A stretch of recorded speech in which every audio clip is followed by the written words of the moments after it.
Right, Range Rover Evoque Sub. Boom, boom, boom, shake the room and all that. Look at that.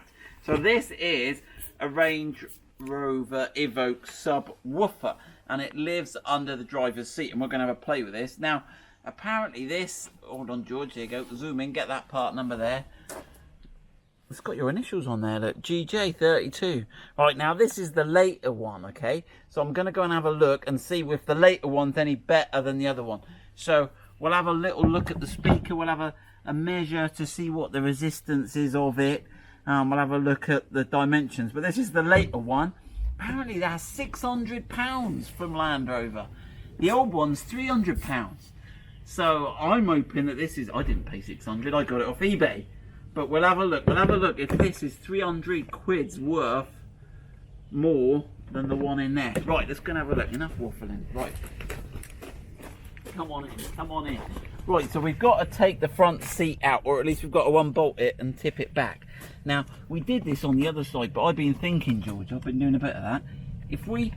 I reckon we can get it back out the way more if we bring the back up, so that when we tip it back, and you know, the last time we put it in the back, it'll take up less room. So let's do that.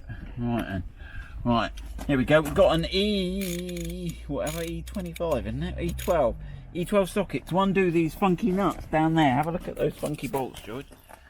Right, I'll dive around here now. Right, you can, if I get down, you can go over my head, can't you? So yeah. How's that work? Yeah.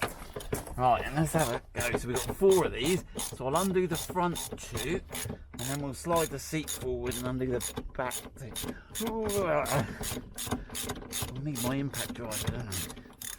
Right, we'll do the first one. We won't make people endure the second, will we, George? Right, that's those 2 out there, both the same.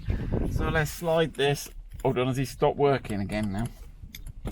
Alright, I've got to unlock it and lock it again. I think it times out on the old. Let's have a look, see if that.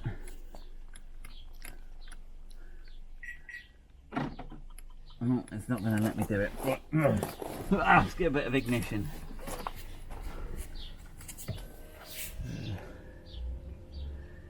Here we go. I'm going to have to get out and like, whee. Right.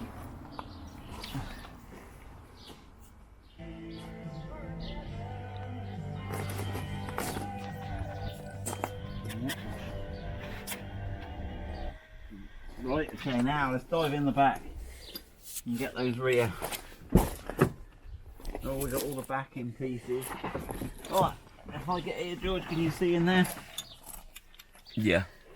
There you go, that's given us plenty of access to these rear ones. And I think actually tipping the seat forward's given us a bit more access than we had last time when we were looking for the amp. Put a little link to the amp, George, if people want to see how to do the amp. We'll put the link there, and that's how to upgrade the amp. And I'm working on the speakers. I've got all the part numbers on a spreadsheet, and I've got some speakers on order. I'm going to see if I can upgrade us. We're missing 3 speakers to get us to the top of the range sound system. Right, we'll get on and do these 2. Right, that's those 2 out, so I'm pretty sure. I always like to check the bolts are all the same. Look at that, all the same. Can't get those wrong. Right, let's put those in the center console. Now, remember, we have got some switches on the seat. Now is probably a good time to disconnect the battery. So let's do that quickly. Right, we're in the engine bay. If you hadn't worked it out, there's a little cover held on with 4 of these little screwy catches. We've got that, whoop that off. Now this is the positive at the front, and everyone moans when I disconnect the positive, because if you happen to touch between here and there, it go bang and the battery will explode. So I'm going to be a good boy today, and I'm going to do the negative. Right, so 10mm socket. Ooh, on that little, I'm just on that little one there. That's at a funny angle. Right, if you're trying to get this battery similar off, don't always wiggle it a bit first, because it. There you go, like that, and then it'll come right. And then we just need to put something under there to stop it shorting out. There we go, good old handkerchief. Right, so as long as it's non-conductive. Right, now we can have a look under that seat, because we've got the the airbag sensor. So we don't want the airbag system to get all upset. So how are we going to do this, George? Right, if you just come around here, let's have a look. We should now be able to tip this back a little bit. Woo. And then we should start to see those electrical connectors under there. Where are they? There they are. Right. So, if we push on the middle of that one, it looks like he should be docked onto the seat. Right, and then pull that. That's that one done. Right, and there's another one here. Now this one here, George, can you get right in there? You're going to have to have a look. Is there enough light? It's better if I do that. It's better if you do that, right? This one here, there's a little red bit you've got to pull down. We might have a look at that out of the car. Once you've pulled that little red bit down, you can then push on. Oh, we're getting in the way. Right, sorry about this. Right, hold on. Let me get some better setup here. Right, I've repositioned myself somewhat. If my head goes red, it's because it's upside down. Right, so we've pulled this little red bit. I'll do it again. Look, pull that little red bit down a little bit. Not too much because I pulled it out on the other video. And then I think there's a little bit you've got to press in there. Something in there. And then it comes out. So yeah. So that's the little red bit. And then you've got to press that little bit just in the middle there. Right, that's the second one out. Right. How many have I got now? There's one still connected. That one in the middle there. So he's got a little pressy thing somewhere. Right, I've got to press the top and pull the bottom. There we go. So I've got those three out. Now this is docked, come undocked off there. So when I've got to reposition that back on there like that. Right, so that seat, oh, my head fit out of there. Oh, right, that seat is now out the way. I can push that back a bit. Position that. Now what I've got to try and do now is have a look under this carpet. Right, now can you just grab me that? I've got to undo that little crosshead screwdriver there, George. Okay, so I should be able to see that come out, and then I should be able to pull that out. It's one of these little plastic rivets. What is it? Okay, you can. Right. Oh look, there's an LED bulb. I'm going to hoover in here. One good thing about when you take your seats out, you can give it a proper good clean in here. But we'll do that in a minute. Right. Whoa, so that's that little plastic rivet. I'll put that back together. And that should just pop back in. Right. Now, what have we got here? Right, you can untuck that bit from under there. Give that a bit of a pull. That comes back there. Right. And this should start to reveal the amp. Now what we've got to do now is undo these we've got to undo these little ones here that hold the vent in, which blows the hot air to the rear passenger. So let me get the socket for that. Right. So, oh, I thought they were an 8. They're not an 8. Right, let's try again. Right, yeah, that's a 7. Poor old George, he's had to go running around everywhere.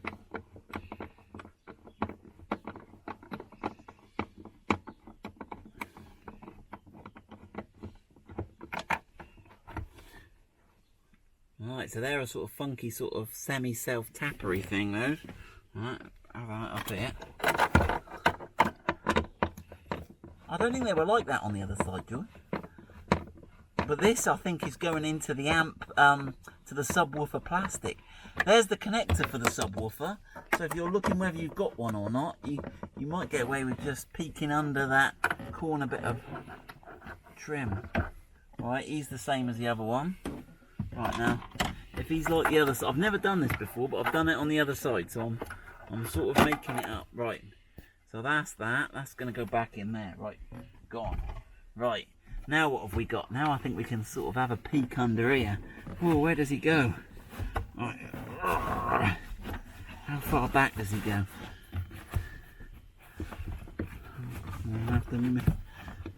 Alright, we've got these two bolts here that look like they're bolting it in. I'm trying to find the next two. I think my chair's going to have to go back a bit. Right, I've got that other seat a bit more out of the way now. And now I can get this carpet a bit more out the way. And then I can get to these rear mounts. I'm not sure. We'll compare this. I'm not sure I recall seeing these on that other amp. I'll have a look.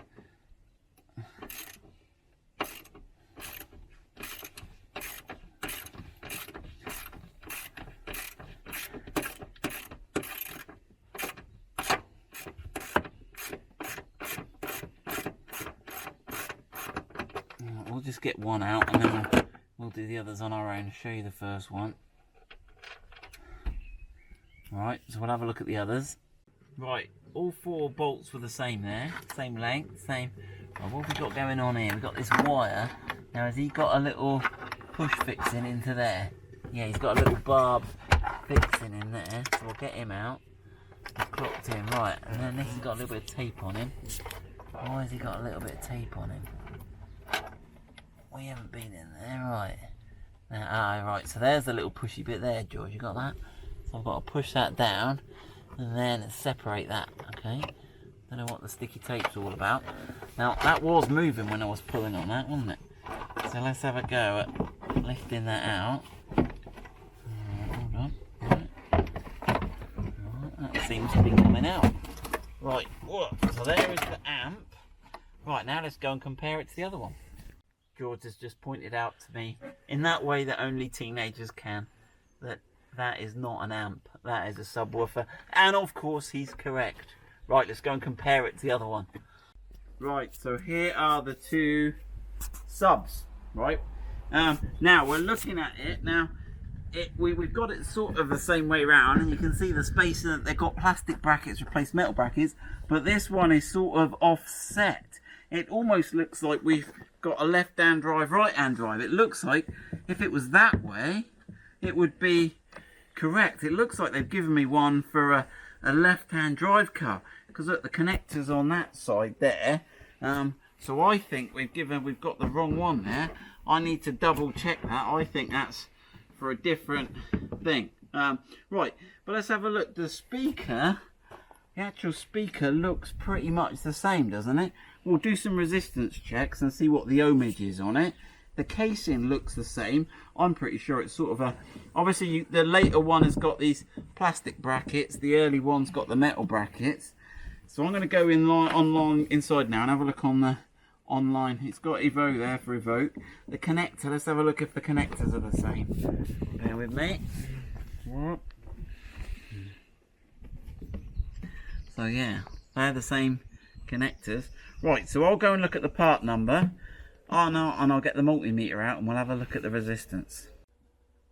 Okay, right, so if we go into Land Rover's JLR part number system, so I've got access to this. I pay every year to have access to this, and what we can do is we can put up here, you can select whether you put the part number or the engineering part number.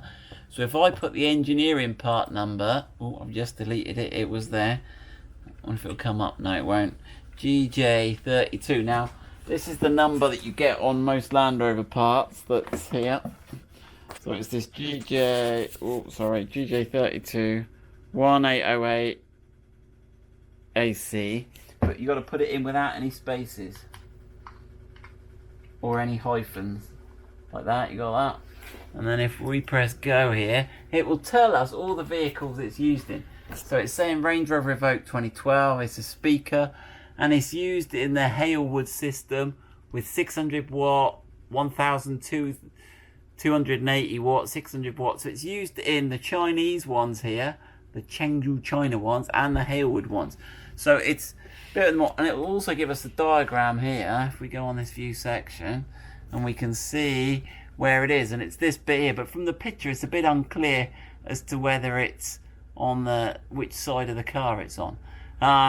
Anyway, suffice to say, this will not fit. So the ones with the plastic brackets will not fit in the ones with the metal brackets. So let's get back now and have a look what the actual speaker is and measure the resistance. Right, let's have a whoop out of this and have a look. So we've concluded we can't use it, so you can't swap the two. It was interesting to note that the same subwoofer is used on the 600 watt as the 1200 watt system. So it just looks like there's 2 types of subwoofer, the early metal bracketed one and the later one. But I'm interested to see whether, I still don't know what I'm getting for my extra £300, other than something that doesn't fit. Not the birds flying in the trees. That bird just pooped over there, Jim. Right, let's have a look if we can ease this out. Yeah, he's loose. Right, but he must have some connections on him somewhere. So I want to be careful. There we go. Right then. So that's what that's looking like. We got some part numbers here. We could measure it. So it looks like it's got a twin cone system. So let's have a look what... Right, so let's put this on resistance. Why is it all coloured out? Does it not work? Let's have a look. Right, so let me just check. I'll put those together. Oh yeah, it all seems to work. Don't know why I've coloured that out. So 0 resistance, right, so when I join them together, so if I go on these two, no, let me have a look. Those two, 0.1. Let me check another meter. We are back with a working meter. The joys of working from home. I've got my fluke meter at work. Right, look at the meter. So we're getting two ohms there across that coil there, about, and across this coil here, I think it's going to be about the same. 1.6 is close enough, isn't it? Right, and let's have a look. Let's move over this way. Across this coil here. That's the 1.3. Across this coil here. 1.2, so it's slightly different resistance meting, isn't it? Slightly different. So you could swap this speaker over, but I don't really think is a lot of benefit. It's the same diameter, it's the same construction, it's the same technology. So I am going to send this one back. This one's no use to me. Right, so what have we covered in the video? So yeah, if you haven't got an amp and you've got the wiring, you've got the plug, you now know where it is. I would suggest buying it if you've got really bass system without the bass, if you see what I mean. Then try buying an amp and plugging it in. It may work. Let us know. Put it in the comments below. If you've got a subwoofer, I don't think there's any upgrade you can do to it. Going to the later one, it doesn't fit. I don't think you'll go any advantage. And we've also seen that if you've got the 600 watt system, it uses the same subwoofer anyway as the 1200 watt system. So, hope that's helped you. Range Rover Evoque subs done.